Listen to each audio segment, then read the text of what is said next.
Alright, Sagittarius, hello and welcome. This is your reading for October. I'm just going to shuffle the cards quickly. I have already pre-shuffled them.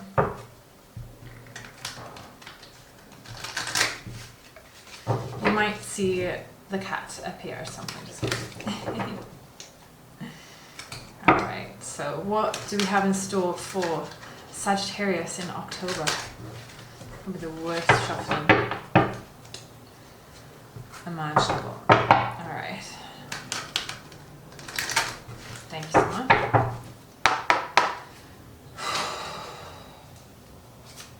Alright, Sagittarius for October. What is your message for October, please?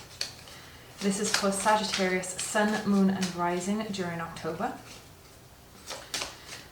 I'm just going to take the cards that appear. Any cards today, if they fly out, they're going to make an appearance again. So let's see what happens. Thank you so much. Alright, so Sagittarius for October. Let's lay out the spread. We're going to do the Celtic cross spread for you for this month. Beautiful. Alright, fantastic. So, let's dig in. For the, I don't know which way to put it now. I'm doing two in one. Perfect, so I'm going to just take this straight to the camera. Fabulous. So, for the current matter, the heart of the matter where your current energy is for October, we have the Three of Pentacles. Now the Three of Pentacles indicates to me that you're in a time of co-working, socializing, being in events. If you're manager at your workplace, there's a lot of people around you and you're all working together, is what I'm trying to get to. So there's a lot of people around you, there's a lot of creativity, there's teaching, you're learning, there's quite a number of things going on basically in this card is really what I'm picking up at the moment. But there's a lot of collaboration is what I'm trying to get to. So there's a lot of collaboration and there's a lot of people around you, like-minded ideas, slight differences, but you're all working together, and there's a lot of creation and communication with your current energy. Now in the energy crossing you, you have the Nine of Cups. Now the Nine of Cups for me is more of a wish fulfillment. So is it something that you're truly trying to work on, or that you're trying to get to, but are there some hurdles in the way? Is there something that you're so focused on right now that maybe you're missing an opportunity? For me, I see the Nine of Cups as a genie. So, like Aladdin when he rubs his lamp and then the genie comes. And that's ultimately how I see the Nine of Cups. So I'm not sure if this collaboration or if your current energy is, maybe there's so much collaboration, you're taking the mind off of where it is that you truly want to go and where you truly want to be, which is really interesting. I'm going to pull a clarifying card and we'll just see. And we've got Temperance. So Temperance is, I literally see the Temperance as a card of alchemy. It's flow, it's balance, it's, flow. Flow, balance. So there's something a little off balance here. I feel that honestly this is just confirming to me that you don't have your eye on the prize anymore. You're coming out of where it is that you truly want to be because you're trying to work with everybody else, or maybe you're taking on everybody else's ideas and you're losing fact of where it is that you want to be, which is what's coming in for me at this present moment. Now in your past energy you have the Empress. The Empress is the mother of all mothers. She is the queen of all queens. I see her as, she is an archetype of being so nurturing, so well presented and thought out and diplomatic, and she's everything good and nurturing a mother could be, or we imagine a mother to be. But ultimately she's a queen. She is, this pure uber babe is how I describe her in the most newest terms ever. Definitely not how Rider-Waite-Smith would describe. She wears the crown. She's this beautiful, incredible energy, very nurturing. So are you supporting everybody around you? And maybe this is where you're leading to with your collaboration currently. Are you nurturing everybody else's needs? Are you not quite focused on yourself at the moment? Very beautiful, beautiful energy. I'm not picking up anything negative from this. I'm literally just communicating what it is that I'm seeing. Now moving on, in the near future we have the Queen of Pentacles. Now the Queen of Pentacles is a very stable figure.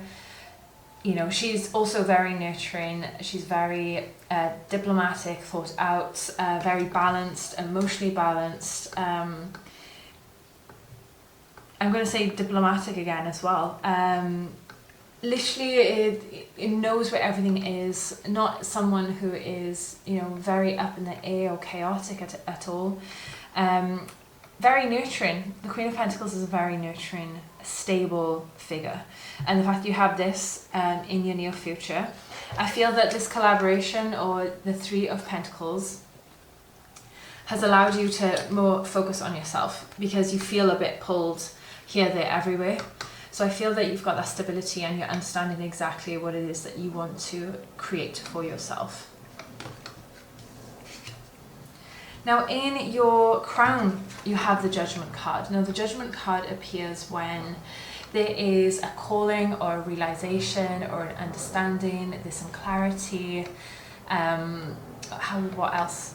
Judgment would also come when there is a judgment, if it's judgment for somebody else, but also I'm going to just kind of rephrase it as a clarity. There's an understanding of what it is that you truly want to reach and where it is that you truly want to get to. The fact that this is so apparent in the crown position, it's very clear for you now that this is what it is that you want to go, and you know where it is that you want to go and what it is that you want to achieve. In the subconscious, we have the Five of Cups. Now the Five of Cups comes when you're feeling a little disheartened or disappointed by failures. I'm gonna quote it as failures, but maybe they are just opportunities that were taken, which is nothing to be ashamed about. But maybe the outcome isn't what you expected. So now you're kind of focusing on everything that you don't have rather than what it is that you truly have, that is stable, that is working, and you're just being a bit upset by what has gone and what has disappeared or is no longer for you. Subconsciously, I feel like this is pulling you down a little bit. You're kind of feeling like a failure, but understand that these options they were options and you took those, but that's not to say that you failed at them. They are just not for you, and that's not to be disappointed by anything. That's not to be upset. Understandable if it's not what was planned for you, if you didn't plan this for yourself and now maybe you're feeling like this attempt has failed. It's understandable to be upset about that, but whatever this option is, it's not for you. So don't dwell on the past, don't dwell on those failures. You can only learn from them. So I don't want you to be so upset by that, or to take your eye off the prize of what it is that you truly can achieve and what it is that you can be, which is the Queen of Pentacles energy. In your advice, we have the Ten of Cups. Now the Ten of Cups is a card of achievements. It's a card of familiarity. It's a card of congratulations and celebration, and you're celebrating with friends and family. It's generational. It's literally, it is telling you to appreciate what it is that you've achieved and understand everything that you have achieved, and just focus on those achievements. You don't need to dwell on what has been, what no longer is in the future. But learn and understand from them, because there is very clearly some avenues that you have taken that now you're feeling a bit disheartened by, but you should definitely take them as achievements. Like, you've taken that opportunity.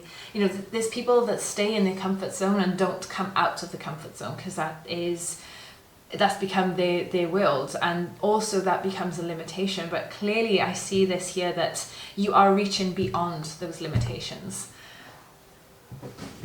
In your external influence, we have the Two of Swords. Now, the Two of Swords is a card of choice.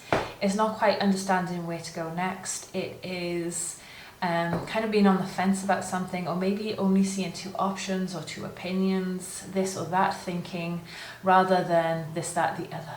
There's always the other. You know, there are rules or there are guidelines.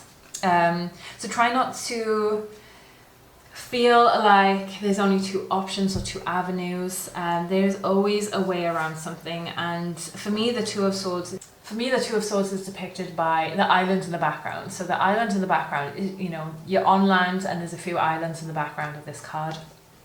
There is always another option or another avenue, and I really see this in this card, but also how smooth the waters are. It's not chaotic. You don't have like incredibly high waves at all. It's very smooth. It's very calm. Emotionally, you're very calm. And you're just trying to embrace what it is that is coming for you, or how to expand in a situation from this horizon. In your hopes and fears, you have the Chariot.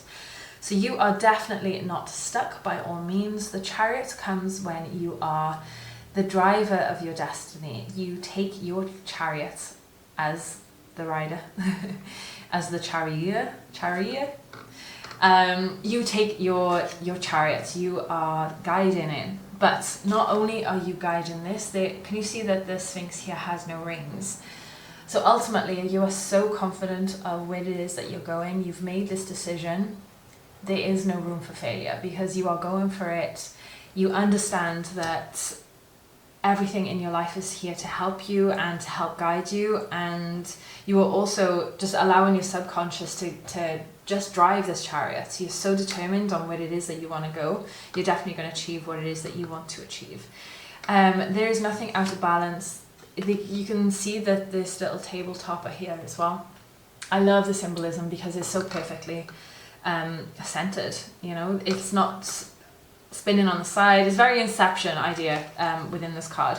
It's not spinning on the side. It is just going G-force. I don't know if that's the correct word. I didn't take physics. But it's perfectly spinning on the center point. It's not tilting at all. And this also leads me to believe that there is no doubt to where it is that you're going. You are determined, you are achieving what it is that you want to achieve, and you are going for it. And it's absolutely amazing to see that within this card in the hopes and fears position.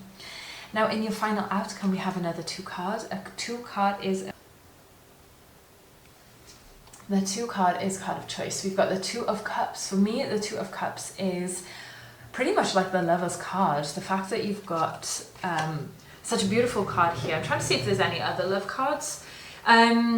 You know, you can be with the Empress here. The Empress is pregnant. I wouldn't put all of my cups basically on the Two of Cups, that this is a definite relationship. So if you're here looking for love, there's a possibility. However, this reading, I feel that you are learning to love yourself. You are learning to understand where it is that you want to go. The outcome here is emotional fulfillment, but it's also that balance and understanding where it is that you want to go. You have health here as well, depicted by the symbol here. So you've achieved that balance, you've achieved that harmony, you have achieved an understanding or a mutual connection. There's a lot of achievement here, there's a lot of understanding, and I'm definitely seeing that within this reading here. So Sagittarius, I hope that is clarifying for you. Thank you so much for staying with me until the end. I hope to see you very soon. And yeah, if you could like, share, or subscribe to the video, that would super help me out. Thank you so much for being with me today, and I'd love to see you again soon. See you soon.